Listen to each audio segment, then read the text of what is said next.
Baik, teman-teman.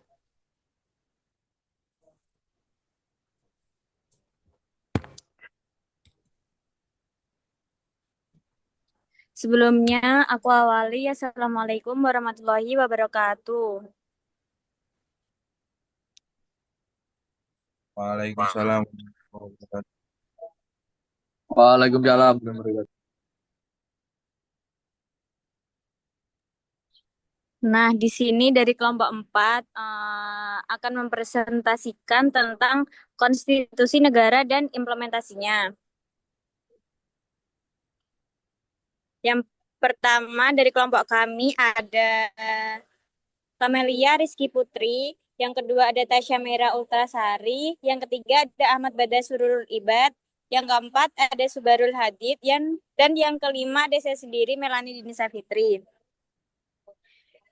Nah, kan kita akan membahas konstitusi negara dan implementasinya. Sebelumnya, apa sih konstitusi negara itu? Jadi, konstitusi negara adalah dokumen hukum tertinggi yang menjadi dasar penyelenggaraan pemerintah dan kehidupan berbangsa. Konstitusi negara berfungsi untuk melindungi hak-hak warga negara, mengatur hubungan antar lembaga, dan menetapkan prinsip-prinsip dasar kebijakan publik. Nah, dalam konstitusi negara ini mencakup hak asasi manusia, yaitu struktur pemerintahan dan sistem pemilu. Konstitusi berperan penting dalam mewujudkan masyarakat yang adil dan demokratis. Dalam presentasi kali ini, apa saja sih yang perlu dibahas? Yang pertama ada pengertian konstitusi itu sendiri, yang kedua ada nilai-nilai konstitusi, yang ketiga ada macam-macam konstitusi, yang keempat ada cara perubahan konstitusi, dan yang terakhir ada sifat-sifat konstitusi. Nah, materi selanjutnya akan dijelaskan oleh rekan saya.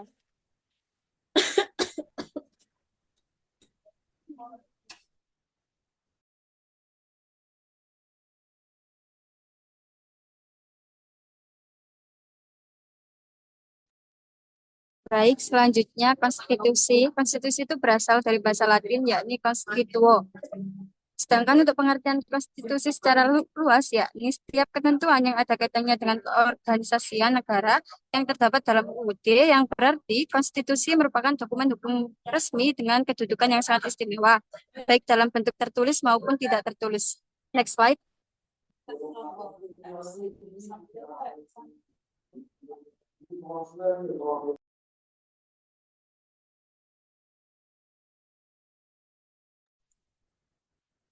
Baik, selanjutnya pembahasan mengenai Baik, nilai-nilai materi konstitusi. selanjutnya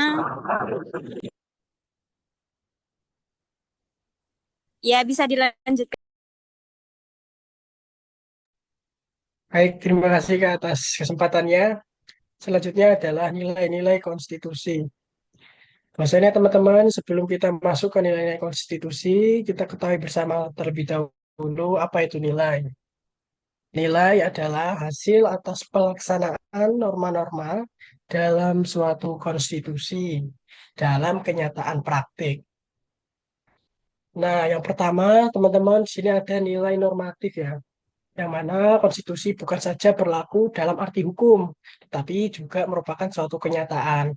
Dengan perkataan lain, konstitusi tersebut dilaksanakan secara murni dan konsekuen.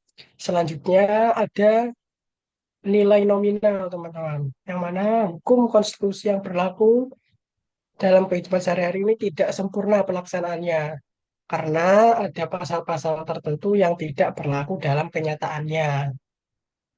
Nah, yang terakhir itu ada nilai semantik, yang mana hukum yang berlaku ini untuk melaksanakan kekuasaan politik dan dalam kenyataannya hanya dijalankan untuk kepentingan pihak penguasa. Saya kembalikan ke moderator.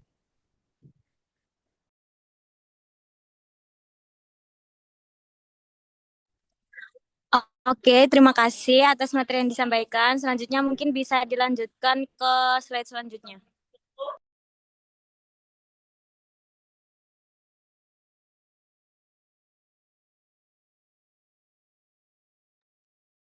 Dan selanjutnya ada macam-macam konstitusi. yang dibagi menjadi dua, yaitu yang pertama konstitusi tertulis.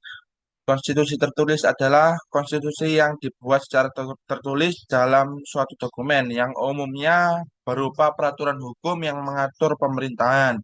Dan yang kedua, konstitusi tidak tertulis. Konstitusi tidak tertulis adalah konstitusi yang dibuat secara tidak tertulis berupa peraturan hukum yang mengatur pemerintahan seperti tradisi, kebiasaan, dan adat.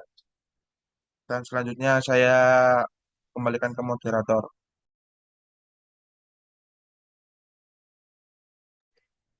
Terima kasih.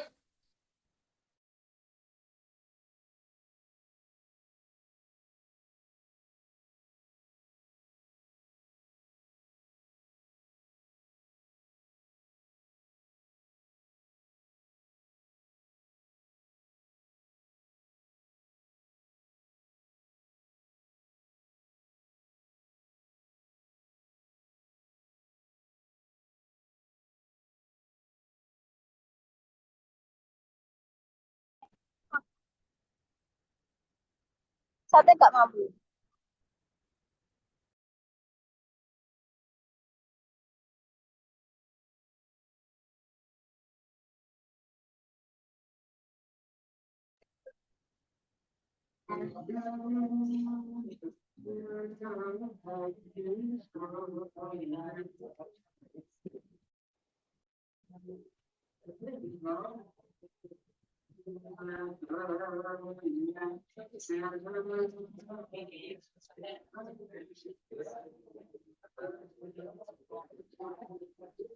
Nah, berikutnya ada implementasi dalam kehidupan.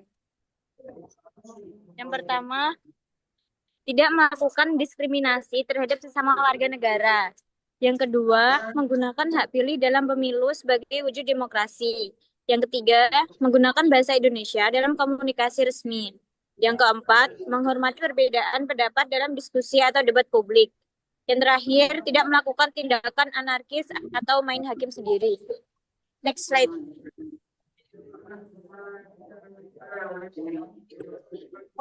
Nah, selanjutnya ada cara perubahan konstitusi. Perubahan dalam konstitusi asal katanya yaitu rubah dan kata kerjanya mengubah, yang berarti mengubah sesuatu yang sudah diatur dalam Undang-Undang Dasar atau konstitusi. Next.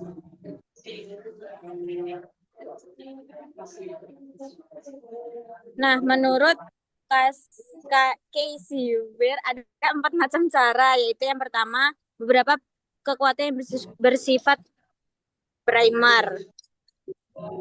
Maksudnya, agar perubahan konstitusi dilakukan dengan pertimbangan yang matang, tidak secara serampangan dan dengan sadar atau dikehendaki.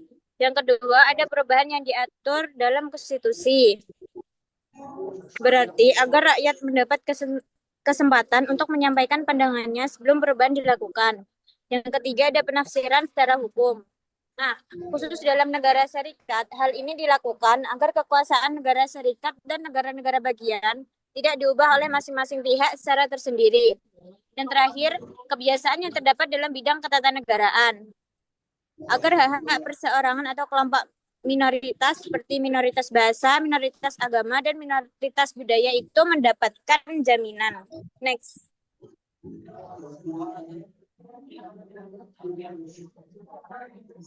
Selanjutnya yaitu ada sifat konstitusi dibagi beberapa aspek, yaitu yang pertama tertulis atau tidak tertulis. Konstitusi tertulis adalah dokumen resmi yang berisi aturan dasar negara seperti UUD 1945.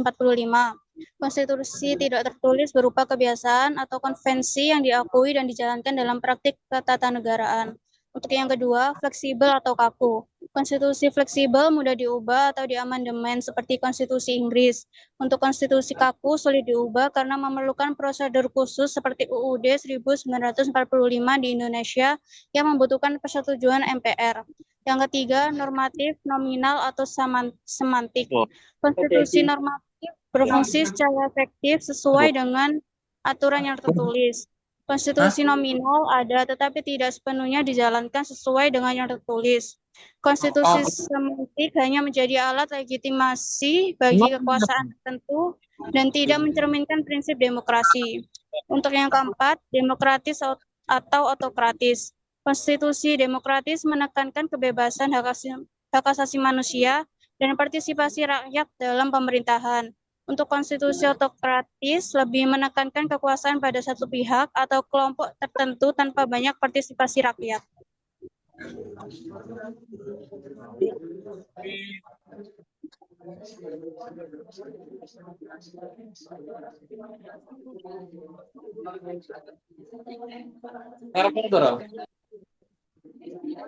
Baik, mungkin itu yang dapat disampaikan dari kelompok kami.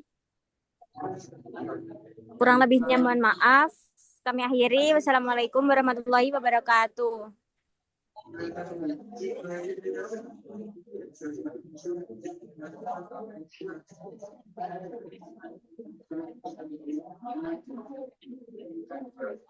Happy guys.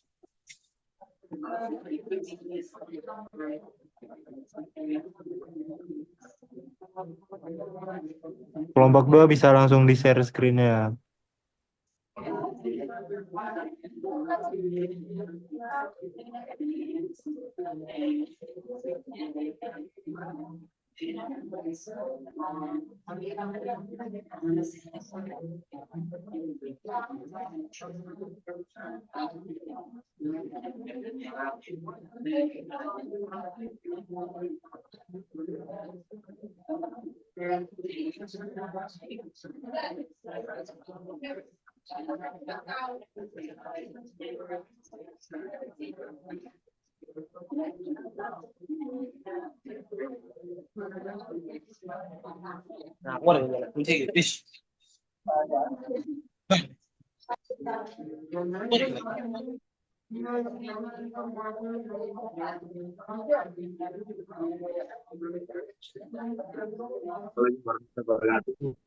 Atas waktunya 5, jadi lama-lama langsung baca.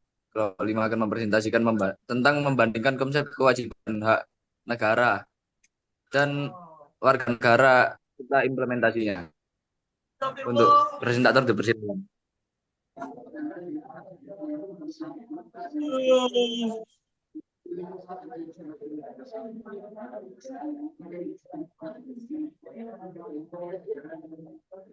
Oke, yang pertama adalah konsep kewajiban dan hak negara serta warga negara.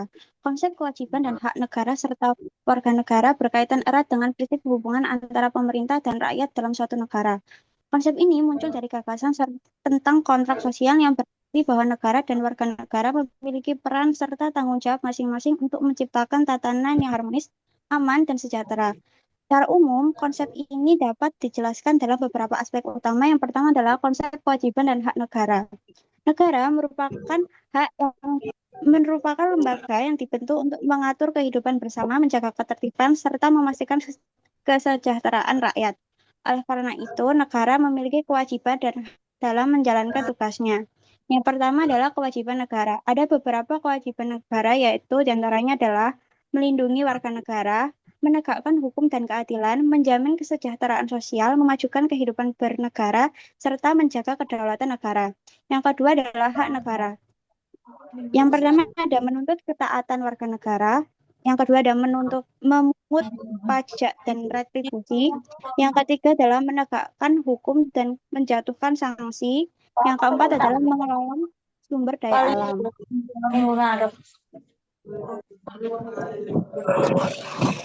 Kedua adalah konsep kewajiban dan hak warga negara. Sebagai bagian dari negara, bagian dari warga negara juga memiliki peran yang penting. Warga negara tidak hanya menerima manfaat dari negara, tetapi juga memiliki kewajiban yang harus dipenuhi agar kehidupan bernegara berjalan dengan baik.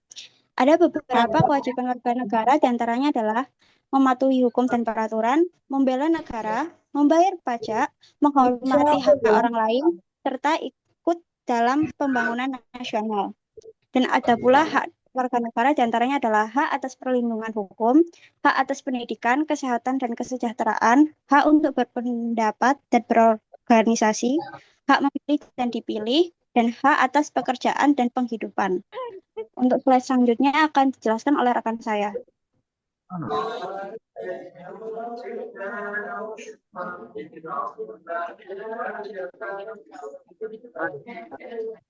Baik, yang selanjutnya adalah konsep kewajiban dan hak warga negara. Hak dan kewajiban warga negara adalah dua konsep yang saling berhubungan dalam sistem hukum dan pemerintahan.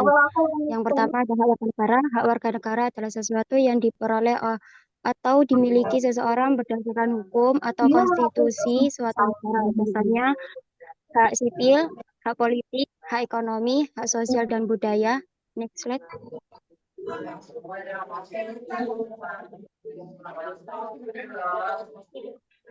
Lalu yang kedua ada kewajiban warga negara.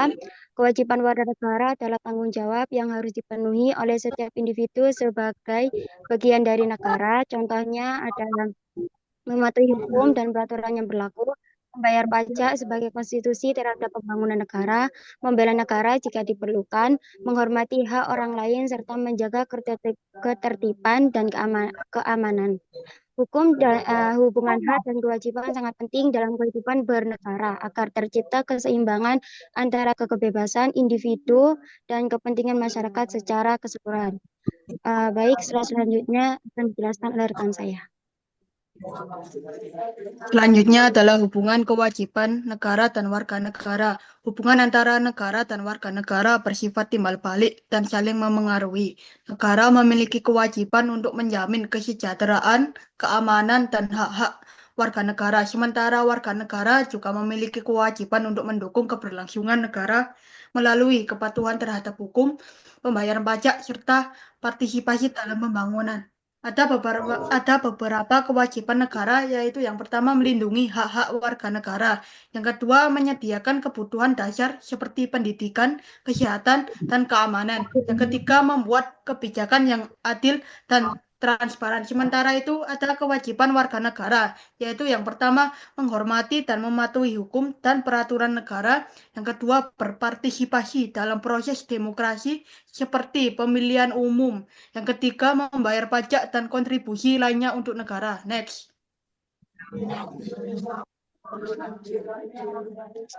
Selanjutnya adalah hubungan antara kewajiban negara dan warga negara dapat dijelaskan sebagai berikut. Yang pertama adalah negara memiliki kewajiban untuk melindungi hak-hak warga negara, sedangkan warga negara sendiri memiliki kewajiban untuk menghormati dan mematuhi hukum dan peraturan negara. Yang kedua, negara memiliki kewajiban untuk menyediakan kebutuhan dasar, sedangkan warga negara memiliki kewajiban untuk berpartisipasi dalam proses demokrasi dan membayar pajak. Yang ketiga, negara memiliki kewajiban untuk membuat kebijakan yang adil dan transparan, sedangkan warga negara sendiri memiliki kewajiban untuk menghormati hak-hak orang lain dan menjaga keamanan dan ketertiban. Materi selanjutnya akan disampaikan oleh rekan saya.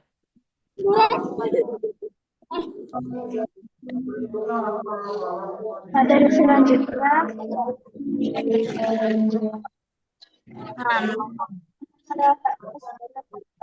merupakan hubungan yang saling berkaitan dan tidak dapat dipisahkan.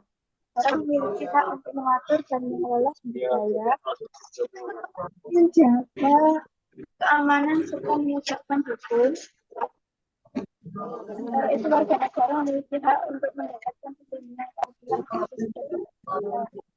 Berikut adalah beberapa poin penting dalam menganalisis hubungan hak negara dan warga negara. Satu, hak negara, kedaulatan pengaturan hukum, pengelolaan sumber daya dan pertahanan. Kedua, hak warga negara, hak asasi manusia, hak politik, hak ekonomi dan sosial, dan juga itu. Selanjutnya,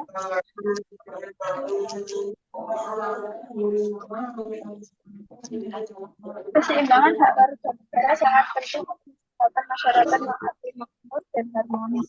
Negara yang terlalu kuat dapat menindas warga negaranya, warga negara yang terlalu bebas dapat mengancam mobilitas negara.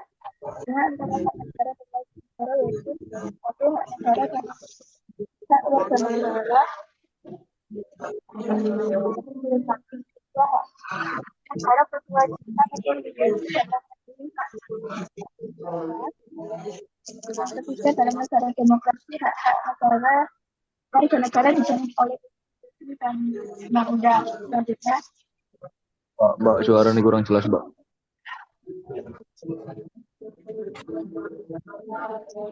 hubungan antar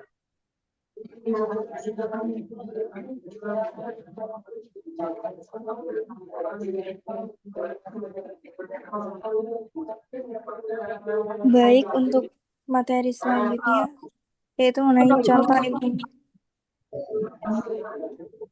contoh implementasi hak dan kewajiban warga negara di Indonesia. Hak adalah segala sesuatu yang diperoleh oleh warga negara seperti kekuasaan atau kewenangan, sedangkan kewajiban adalah hal yang harus dilaksanakan sebagai anggota masyarakat. Contoh implementasi hak dan kewajiban warga negara sebagai berikut. Untuk hak warga negara Indonesia, mendapatkan pekerjaan dan penghidupan yang layak. Yang kedua yaitu hak untuk hidup dan mempertahankan hidup. Yang ketiga, memperoleh pengakuan, jaminan, perlindungan, dan kepastian hukum yang adil. Kewajiban warga negara Indonesia yang pertama yaitu menjunjung hukum dan pemerintahan. Yang kedua, menghormati hak asasi manusia orang lain.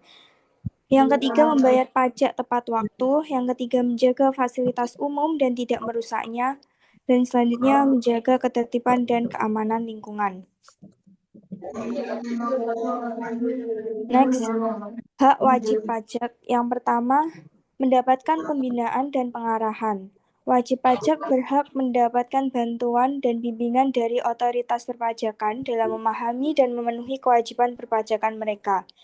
Yang kedua, memperbaiki surat pemberitahuan atau SPT. Wajib pajak memiliki hak untuk membetulkan SPT yang telah diajukan jika terdapat kesalahan. Yang ketiga, mengajukan keberatan dan banding. Jika merasa dirugikan oleh keputusan pajak, wajib pajak berhak mengajukan keberatan atau banding terhadap ketetapan pajak. Kewajiban wajib pajak yaitu yang pertama, mendaftar sebagai wajib pajak. Setiap warga negara yang memenuhi syarat wajib mendaftarkan diri untuk mendapatkan nomor pokok wajib pajak atau NPWP di kantor Direktorat Jenderal Pajak. Yang kedua, membayar pajak yang terutang. Kewajiban utama setiap wajib pajak adalah membayar pajak yang terutang tepat waktu menggunakan surat setoran pajak. Yang ketiga, mematuhi ketentuan perpajakan. Wajib pajak harus mematuhi semua peraturan perpajakan yang berlaku, termasuk melakukan pembukuan dan pencatatan yang diperlukan.